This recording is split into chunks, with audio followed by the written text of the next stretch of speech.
Hello everyone, good afternoon. Ano na, nanginginig na ako sa gutom, kakarating na namin. Panggigigil ako, di ko lang ma-explain. Bigla. Nagsisikang ako ngayon ng hipon. Ang mahal. Diyos ko. Oh, hindi ko nakita, oh. Bumili ako ng patola. Dalawa. Hindi ko nakita kasi binabalot-balot ng papel. Ay, may sira pala, oh. Sira. Binalot kasi ito ng papel. Pawis ako. Yan, dalawang ampalaya, tatlo. Ito yung mga gulay natin ngayon. No? Yan. Indian mango, pako, un piraso, 80 pesos. Ay, 55 pesos. Alam niyo itong bulad na to? Salmoliate. Ang tawag nito? Oh, salmoliate. Masarap din siya pagpaksil. Sobrang lilit nito sa personal. 20 pesos. Ito, 25 pesos. Ito, salay, 20 pesos. 2, 4, 6, 8, 9 piraso. Hipon. Yan, hipon. Or pasay. 11 pieces. 161 ang binayaran ko nito. Mussels. Mussels. Tahong. Basta tahong. Init. Sobrang init na dito sa Pilipinas ngayon. Ewan ko lang dyan sa... Oh, kasi syempre may ibang bansa tayong manonood, no? May mga tayo. Pero Brazil, Mexico, Argentina, Turkey, ano pa ba yun? Colombia.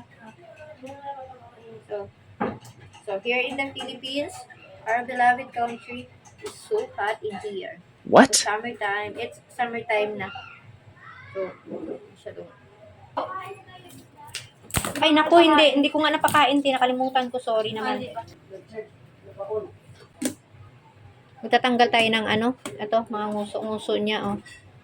Kasi, para pag sinipsip natin yung ulo na, hindi naman tayo masalubsob ito, oh. Diba? Ayan. Wala akong lagayan ito, baka maano tayo.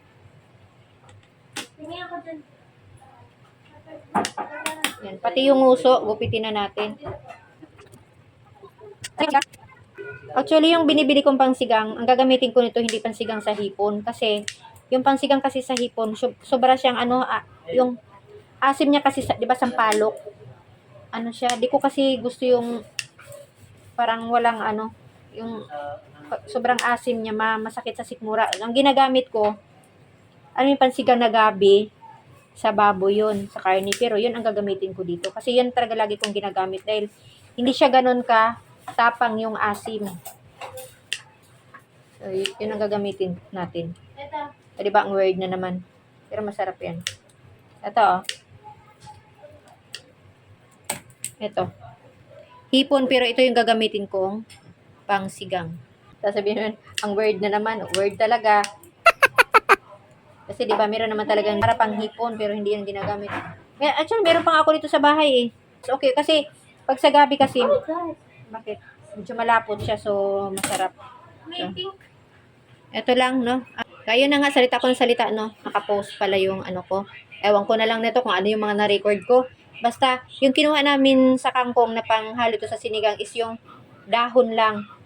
So, doon tayo sa lips. And itong mga steam, hindi ito natin tatapon. Walang sayang nito kasi yung matigas na part, gugupit-gupitin ko yan dahil ilalagay ko doon sa sa mga halaman ko pandagdag sa lupa, yung ginagawa kong pataba.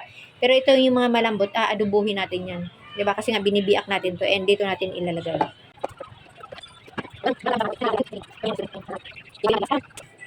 Ayan na. Kumulo na, nag-iba na yung kulay niya, no? Kasi nga, may tanlad yan. Diba? Kakaiba yung sinigang ko. Tapos ito, iuna ko to pagbudbud. Yan, tansyahan na lang yan. So, ito kasi maliit lang naman to na, yung 22 grams lang to. And di ko muna siya inubos kasi tatansyahin ko baka sobrang asim na. Tansyahin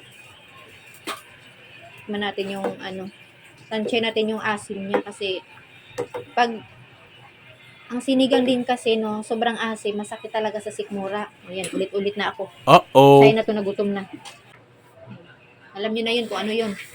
So, ilagay na lang natin ito diretso. Pag hindi siya maanghang, ang ginagawa ko, pinuputol ko. Hindi ko kasi siya pwedeng sobrang anghang dahil may mga anak akong hindi kumakain masyado ng anghang. Si Happy. Diba? Kakaiba yung luto ko, no? Ito pang mas kakaiba. Ilalagay ko na yung dahon ng kangkong. What? Yan. May timpla na yan. Lalagay ko na yung dahon ng kangkong pero wala pa yung hipon. Kasi nga, yung hipon natin ay mabilis lang naman yan maluto. And sabihin nyo, yung dahon din naman, di ba, mabilis. Yung dahon kasi kailangan palutuin ko rin ng kasi Siyempre, alam mo na. Mga matay, mga germs. May nag-comment nga doon sa ano ko, yung ano no, yung adobo kong kangkong. Na ano, weird din, di ba? Pero akala nyo weird, pero umabot na ng 11,000. Tapos ongoing pa yung ano. Pakisabi nga papatihinaan. May nag-comment nga doon. Kasi yung kangkong ko na yon, pag nag-adobo talaga ako ng kangkong, hindi ako naglalagay ng suka. Kasi pag lalagay mo ng suka, para siyang nagkukunat and yung mga anak ko hindi nila gusto. Naglalagay lang ako ng suka sa adobo pag karne. Manok, baboy, ganyan. Pero pag sa kangkong, or kahit sa sitaw, hindi ako naglalagay ng suka sa adobo. Tuyo lang talaga, para siyang ginisa sa tuyo, parang ganun. So, ganun yung kangkong ko. And, di ba nga yung doon yung kangkong ko binubuklat ko? Kasi para iwas sa linta. Kasi di ba dati may issue na televised, o na ano pa yun sa TV, na balita pa, tas sa Facebook na, yung linta na sa loob mismo ng stem, kaya parang ganon. So, ginawa natin ng no. May nag-comment doon, pero thank you din sa comment mo na sabi niya. Pag kumulo naman yan, pag nadaanan naman ng apo yan, mamatay din yan. Oh my God. Well, gano'n naman talaga. Mamamatay talaga. Pero, syempre, di ba, pag isipin mo lang kasi na, baka nandun nga siya nagsiksik tapos makain mo. So, syempre, iba pa rin. Ayun, naaamoy ko na yung bango. Okay na. Ilagay ko na ang aking hipon. So, yan. Diba?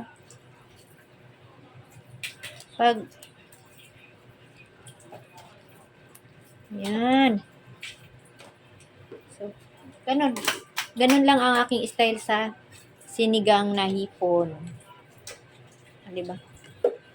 Pag pula niyan, pumula na nga siya. Yan, oh. Ang laki niya, oh. Hindi pa siya masyadong mabalitan natin. Pag na-try niyo rin ba, pag nagsigang tapos walang siling haba, di baling ma-absent yung kangkong, no, tsaka yung mga labanos. Wag lang ma-absent yung Sa akin kasi okay lang absent yung yung kangkong, yung okra tsaka labanos. Basta wag lang yung siling haba. Kasi pag may siling haba talaga, alam mo yung bango. Yan, hindi siya umanghang ang sabaw, kaya hatiin ko to. Wala siyang anghang at also lagay ng konting lang. May konting kurot ng anghang para mas masarap. Yan, binali ko na yan. Ayun yung mabali. So, 'di ba? Malungkot ang sinigang. Kahit anong klaseng sinigang, malungkot pag wala siyang siling haba. Sa akin lang naman 'to. Sa inyo, iba din sa inyo, syempre. Mas masarap maraming gulay, pero ito kasi minimal yung gulay ko nito. Ayan, oo, sarap.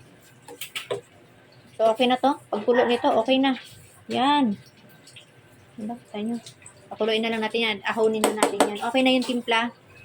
Ayan. Kanina, stop pala yung kakapost ko. Ayun. Ewan ko kung hanggang saan inabot yung pagdadaldal ko kanina.